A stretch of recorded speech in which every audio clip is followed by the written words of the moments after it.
शेखर एक नेक इंसान था। जितना उसके पास था उतने में ही वो सबकी सहायता करता था। उसके 2 बच्चे थे, वो बहुत अच्छा पढ़ते थे। एक दिन पड़ोसी गांव के बच्चों के स्कूल देखने के लिए वो निकलता है। बस स्टैंड पे बस का इंतजार करता है। बस आता है और वहां के सारे लोग उसमें चढ़ जाते हैं। सभी खुशी से बात करते रहते हैं। कुछ दूर बाद बहुत बारिश होने के कारण सभी डर जाते हैं और कुछ देर बाद तो बिजली भी होती है। तेज हवा के कारण बस आगे नहीं जा पाती है, इसीलिए ड्राइवर बस को वहीं रोक देता है। बस में मौजूद एक पंडित ऐसे कहता है, ऊपर भगवान बहुत क्रोधित हैं। हम में से किसी को वो ऊपर ले जाना चाहते हैं। हम सब में जिसने भी ज्यादा पाप किया है वो अपने आप बाहर चले जाओ। तुम्हारे कारण कम से कम बाकी लोग खुश रह पाएंगे, वरना सभी मर जाएंगे। दूर में एक पेड़ है। उस बस से एक के बाद एक उतरकर उस पेड़ के पास जाते हैं और जिसने भी सबसे ज्यादा पाप किए हैं उन्हें भगवान ऊपर ले जाएगा। सबसे पहले वहां के पंडित उस पेड़ के पास जाता है। पेड़ के नीचे जाकर भगवान को प्रार्थना करता है कि उसे कोई हानि नहीं पहुंचना चाहिए, उसे कुछ नहीं होता है। उसके बाद ड्राइवर वहां जाता है और ऐसे सभी वहां जाते हैं। सभी को सिर्फ एक आदमी पे शक है और वो है शेखर। बस में मौजूद सभी उस पेड़ के पास जा चुके थे सिवाय शेखर के, और सभी उसे बहुत गुस्से से घूरते हैं, उसे भला बुरा कहते हैं। लेकिन शेखर मन ही मन में बहुत दुख होता है कि अगर वो मर गया तो उसके बच्चों का क्या होगा।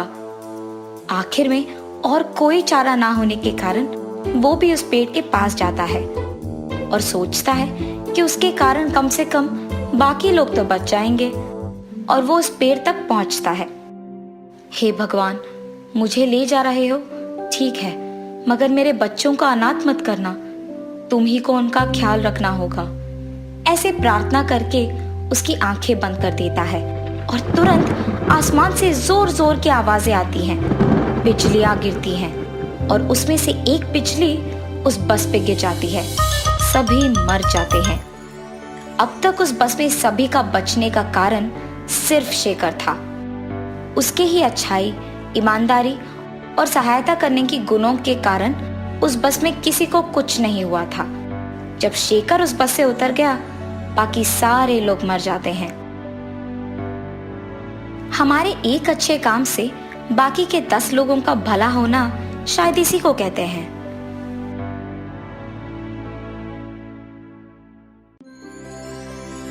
गोरखपुर नामक एक सुंदर गांव में सूरज और ललिता नामक पति पत्नी रहते थे। वो उसी गांव में रिक्शा चलाता था। वो एक नेक इंसान था और हर रोज खाली रहे बिना कोई ना कोई काम मेहनत करते हुए जरूर करता था। एक दिन सुबह वो जल्दी उठ के रिक्शा चलाते हुए रिक्शा स्टैंड के पास जाता है। स्टैंड पे अपने रिक्शा को लगा के वो कोई ग्राहक का इंतजार करते रहता है। इतने में एक आदमी रिक्शा स्टैंड के पास आता है। सुनिए, बस स्टैंड के पास आएंगे आप? जी हाँ, मैं आऊंगा, रिक्शा में बैठिए साहब। उस आदमी को बैठा के वो रिक्शा चलाते हुए बस स्टैंड के पास जाता है। ऐसे ही मुझे हर रोज बिना खाली रहे रिक्शा चलाते रहना चाहिए, तभी मैं ज्यादा पैसे कमा पाऊंगा। ऐसे सोचते हुए वो रिक्शा को बस स्टैंड के पास जाकर रोकता है। ग्राहक रिक्शा का पैसे देकर वहां से चले जाता है। ऐसे वो उस दिन मेहनत करके रिक्शा चला के शाम के समय पे रिक्शा के स्टैंड के पास जाकर रिक्शा को वहां लगा के वही आराम करने लगता है।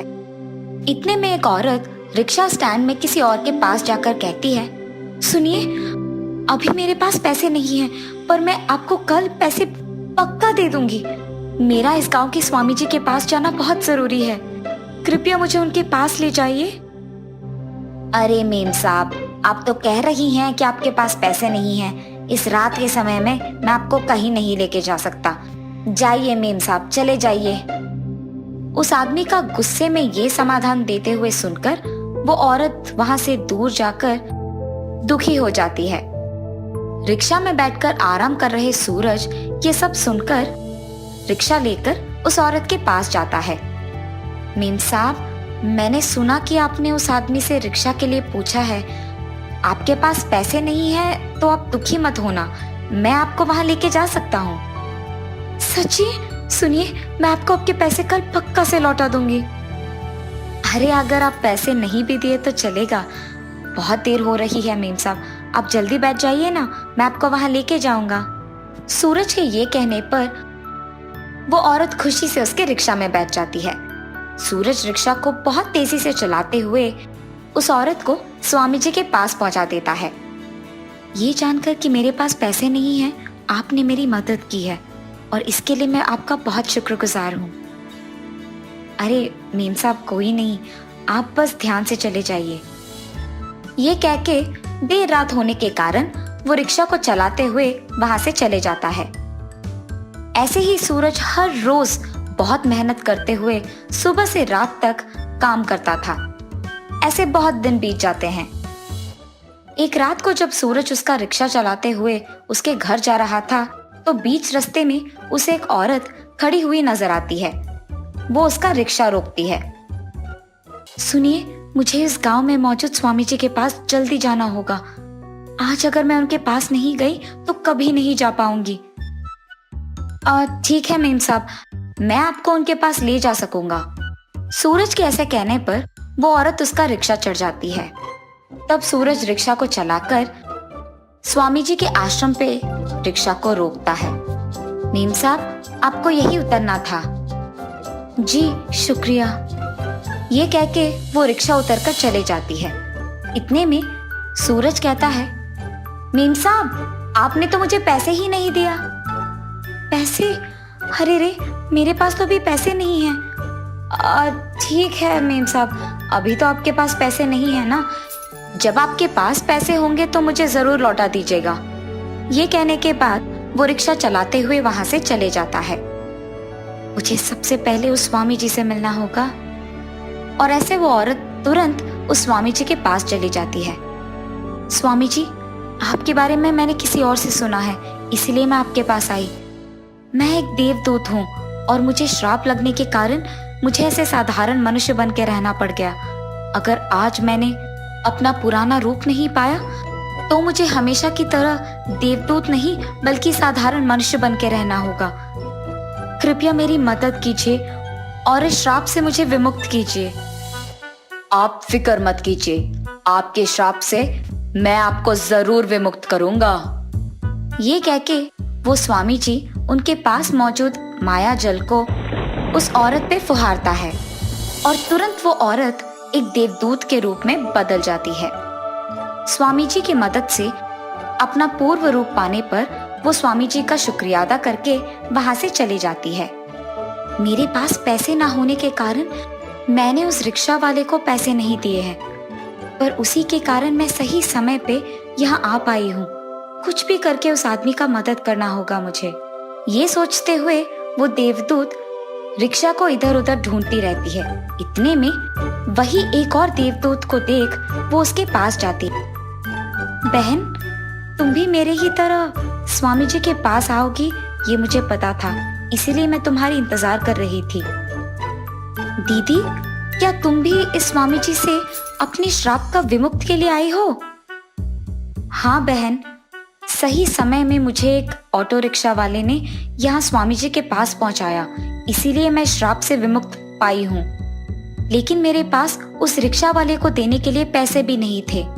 मुझे कुछ भी करके उस रिक्शा वाले का कोई मदद करना होगा, इसीलिए उसको ढूंढ रही हूँ मैं। दीदी, ठीक तुम्हारे ही तरह मुझे भी एक रिक्शा वाले ने यहाँ तक पहुँचाया, इसीलिए मैं अपनी पुरानी रूप को पाई हूँ, लेकिन मैं उस रिक्शा वाले के बारे में भूल गई। बहन, चलो देखते हैं कि हम दोनों को जिसने मदद किया वो शायद एक ही आदमी हो। ये फैसला करके वो दोनों देवदूत उस रिक्शा वाले को ढूंढते हुए उसके रिक्शा के सामने प्रकट होते हैं। सूरज उसके सामने दो देवदूतों को देख आश्चर्यचकित हो जाता है। अरे कौन है आप? आप मेरे रिक्शा के सामने क्यों आए हैं? बहन, इसी आदमी ने मेरा भी मदद किया है। अब से इसको ऐसे मेहनत करने की कोई जरूरत नहीं पड़ेगी, हमें उसकी मदद करना होगा। हाँ दीदी, बिल्कुल। हमारे पास पैसे ना होने के बावजूद आपने हमारी मदद की है, इसीलिए आपकी शुक्रिया अदा करने के लिए हम आपको सोना देना चाहते हैं। नहीं नहीं, जो पैसे आपको देना था रिक्शा के लिए बस वो दीजिए, मुझे ये सोना नहीं चाहिए। अरे हम तो आपके शुक्रगुजार हैं, इसीलिए हमारी खुशी के लिए इस सोने को स्वीकार कीजिए। ये कह के वो दोनों देवदूत सोने को उसके पास छोड़कर वहां से गायब हो जाते हैं और वो रिक्शा वाला वो सोना लेकर खुशी से जीने लगता है।